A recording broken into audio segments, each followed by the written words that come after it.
Тут недавер не толькі да войска існуе. І калі Лукашенко праводзіць нейкія нарады па эканамічных пытаннях, ён таксама часта паўтарае, каб не было паказухі, каб усё было рэальна, потому што ў межах існай сістэмы паказуха гэта норма.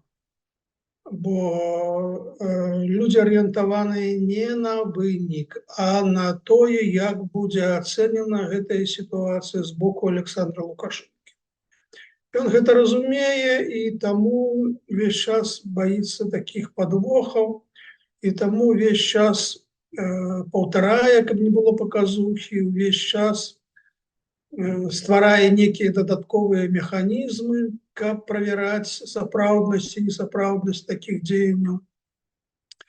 І тое, што створаная вялізная сістэма кантролю, камітэт дзяржаўнага кантролю, ведомственны кантроль, іншыя сродкі праваахоўныя, якія ладзяць кантроль, каб не было паказухі.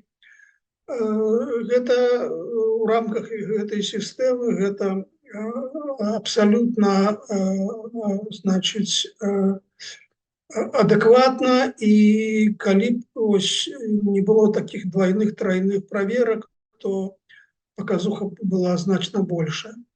Але тут яшчэ адзін чыннік ёсць.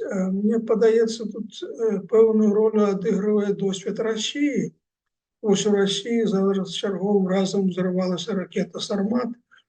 Я парякую, Путин хваліўся давно, што вось яна ўжо як бы гатовая, мы зараз пакажам гэтым англасаксам, супастатам. Ну, а апынулася, што паказваць няма чаго, бо шмат якраз той самай паказухі, што называецца, грошы распілілі, а выніку няма. Ну, вось як бы пад уплывам гэтых падзеяў Лукашенко і кажа пра тое, каб не было паказухі, бо зноў жа, бачыце, мы ведаем шмат прыкладаў, калі, скажем, тыя ж навукоўцы, кіраўніцтва Акадэміі навук распавядае пра велізарныя перспектывы з тым жа электрамабілем беларускім, і шмат чаго іншага было, а выніку апынуўся пшык. Таму і беларускі, і расійскі досвед тут падштурхоўваюць яго не вельмі давяраць таму, што яму паказваюць.